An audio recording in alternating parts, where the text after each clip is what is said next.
കോൺഗ്രസിന്റെയും സംഘികളുടെയും മൂരികളുടെയും സംയുക്ത തറവാട്ടിൽ പറന്ന നുണയന്മാരും നുണച്ചികളും പുട്ടിയിട്ട് മാന്യന്മാർ ചമഞ്ഞ് വീടുകളിൽ ചെന്ന് പാവപ്പെട്ട മനുഷ്യരോട് നട്ടാൽ കുരുക്കാത്ത പെരുന്നുണ സർക്കാരിനെ കുറിച്ച് പറഞ്ഞു കൊടുക്കുകയാണ്.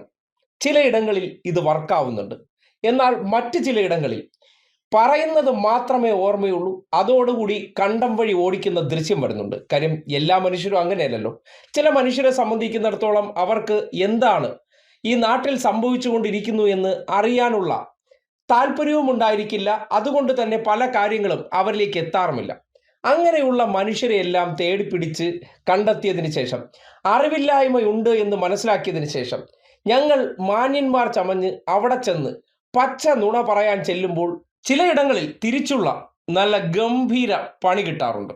അങ്ങനെ ലീഗിന്റെ ഒരു നുണച്ചിത്താത്ത സർക്കാരിനെ കുറിച്ച് കുറ്റം പറയാൻ വേണ്ടി ഒരു വീട്ടിൽ ചെന്നതിന്റെ ദൃശ്യം പുറത്തേക്ക് വന്നിട്ടുണ്ട്. ദേ നോക്കിയേ. പെൻഷൻ തന്നെ തരുന്നു. ആര് തരും? ഈ കൈയില്ല,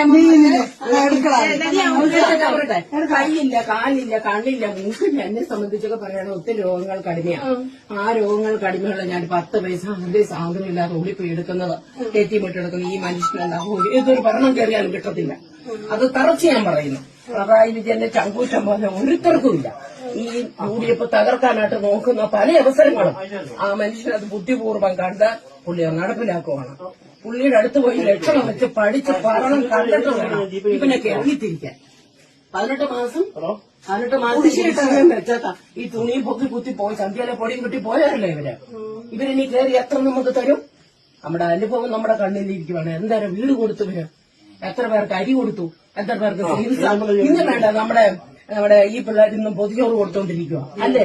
ഇല്ല, കൊടുത്തോണ്ടിരിക്കല്ലേ? ഇവന്മാര് മാറി നിന്ന് കുറ്റം പറയുമല്ലേ? ഇവരുണ്ട് നമ്മുടെ വയനാടെല്ലാം കാശി പിടിച്ചിമാര് കൊണ്ടുവന്നിട്ട് അത് തന്നെയല്ല നമ്മുടെ MLA 2 പെണ്ണുങ്ങൾക്ക് ഗർഭം ഉണ്ടാക്കിയിട്ട് 5-6 മാസം അതിനെ ഫീസാക്കി എടുത്തല്ലേ? നമ്മുടെ ഒന്നും ഓഫീസിൽ കയറിച്ചെല്ലാം പേടിക്കണ്ട. നമുക്ക് ഏത് സമയം കയറിച്ചെല്ലാം. വിവരമുള്ളവരെ ഞരമ്പ് രോഗിയൊന്നും നമുക്കില്ല. പ്രത്യേക ഓഫീസിലെ ഞരമ്പ് രോഗികളെ ഇരിക്കുന്നത്. അതുകൊണ്ട് എന്നാ പറഞ്ഞാൽ LDF ആണ് കയറേണ്ടത്.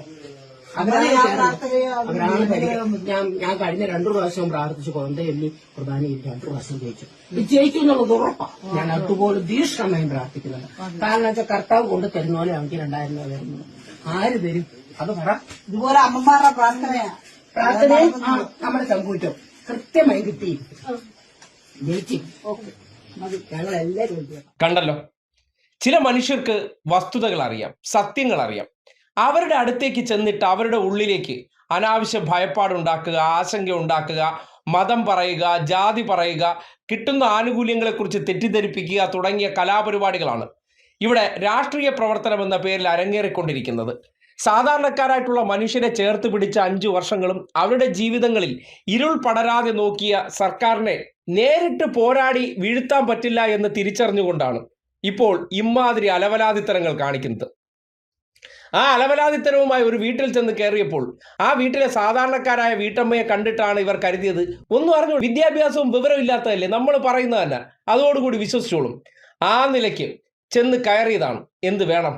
ഇറങ്ങി ഓടിക്കളയാൻ പറ്റാത്ത അവസ്ഥയുണ്ടായി. മൊബൈൽ ഫോൺ കൂടി കൃത്യമായിട്ട് ഓണാക്കിയപ്പോൾ ആ നുണ പറയാനുള്ള അവസരത്തെ എന്താണ് സർക്കാർ എന്നും അതിന് നേതൃത്വം കൊടുക്കുന്ന മുഖ്യമന്ത്രിയെക്കുറിച്ച് വ്യക്തിപരമായിട്ട് അവർ കുറച്ച് വായനയും അറിവുമുള്ള വ്യക്തിയായതുകൊണ്ട് മറുപടി പറഞ്ഞപ്പോൾ ബ്രെയിൻ വാഷ് ചെയ്യാൻ ചെന്ന താത്തച്ചിക്ക് പിന്നെ വായിൽ നാവില്ലാത്ത അവസ്ഥ.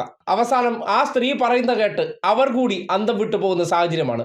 ഇതൊക്കെ ഈ നാട്ടിൽ നടക്കുന്നുണ്ടോ എന്ന് ബ്രെയിൻ വാഷുകാരി താത്ത പോലും അത്ഭുതപ്പെട്ടു പോകുന്ന സാഹചര്യം. ഇതൊക്കെയാണ് ഈ നാട്ടിൽ രാഷ്ട്രീയ നേട്ടമുണ്ടാക്കാൻ വേണ്ടി നടത്തിക്കൊണ്ടിരിക്കുന്ന കലാപരിപാടികൾ. അതിനപ്പുറത്തേക്ക് വികസനമോ രാഷ്ട്രീയമോ ചർച്ചയാക്കിയാൽ നമുക്കിനി നിലനിൽപ്പില്ല എന്നറിഞ്ഞുകൊണ്ട് ഇമ്മാതിരി ഊളത്തരങ്ങളാണ് വീടാന്തരം കയറി ആൾക്കാരോട് പറയുന്നത്. എന്നിട്ട് സർക്കാർ ഒന്നും ചെയ്തില്ലത്രേ. ചെയ്ത പ്രവർത്തനങ്ങളെയെല്ലാം തെറ്റിദ്ധരിപ്പിക്കണം, അതിൻ്റെ ആനുകൂല്യം കൈപ്പറ്റുന്നുണ്ടെങ്കിലും ഇതൊന്നും അവരെ വീട്ടിൽ നിന്ന് തരുന്നതല്ല, നിങ്ങളുടെ അവകാശമാണെന്ന് പറഞ്ഞ് ഇന്നലകളിൽ കൊടുക്കാതിരുന്നവർ ഇതെല്ലാം നിങ്ങൾക്ക് ഞങ്ങൾ തരുന്ന സമ്മാനങ്ങളാണെന്ന് പ്രചരിപ്പിച്ചിരുന്നവരാണ് ഇമ്മാതിരി ഊളത്തരങ്ങൾ കാണിക്കുന്നത്. ജനം തിരിച്ചറിയുക, മനസ്സിലാക്കുക. ഇവർ വന്നാൽ ഇതെല്ലാം നിൽക്കാൻ പോവുകയാണ്, ഇതെല്ലാം അവസാനിക്കാൻ പോവുകയാണ്. 40 വർഷത്തോളം ഈ നാട് ഭരിച്ചവർക്ക് ഇതൊന്നും കൊടുക്കണ്ടായിരുന്നു. ഇപ്പോൾ കൊടുത്തു തുടങ്ങിയപ്പോൾ ഞങ്ങൾ വാരിക്കോരി കൊടുക്കുമെന്ന് പറയുകയാണെങ്കിൽ നിങ്ങൾ ഭരിക്കുന്ന ഏതെങ്കിലും സംസ്ഥാനങ്ങളിൽ ഇങ്ങനെ ഒരു പെൻഷൻ പദ്ധതി ഉണ്ടോ? ഇങ്ങനെ നിങ്ങൾ കൊടുക്കുന്ന ആനുകൂല്യങ്ങൾ ഒന്ന് കാട്ടിത്തന്നെ. അത് കർണാടകയിൽ കൊടുക്കുന്നുണ്ട് എന്ന് പറഞ്ഞാൽ പോരാ, ഒരു വീഡിയോ ദൃശ്യമെങ്കിലും നിങ്ങൾ കാണിച്ചു കൊടുക്കണം. അപ്പോൾ കിടന്ന് ബബ്ബ അടിക്കും. അത്രയേ ഉള്ളൂ യാഥാർത്ഥ്യം. ജനം തിരിച്ചറിയണം, ഇതുപോലെ പ്രതികരിക്കണം. കാര്യം മാറ്റം എന്ത് വരുത്തി എന്നുള്ളത് അവനവനിലേക്ക് തന്നെ ഒന്ന് തിരിഞ്ഞു നോക്കിയാൽ ഉത്തരം കിട്ടും. അത് മറികടക്കാനാണ് വ്യാജ പ്രചരണങ്ങളും വ്യക്തിയെ കേന്ദ്രീകരിച്ചുള്ള അലവലാതിത്തരവും വഷളത്തരവും വാർത്ത എന്ന പേരിൽ പ്രചരിപ്പിച്ച് അവർക്കെതിരെ പ്രചരണവുമായി കൊണ്ടു നടക്കുന്നത്. ഇതെല്ലാം ചിലർക്ക് അവരുടെ രാഷ്ട്രീയ കച്ചവടത്തിന് വേണ്ടിയുള്ള തട്ടിപ്പ് പരിപാടി മാത്രമാണെന്ന് തിരിച്ചറിയുക.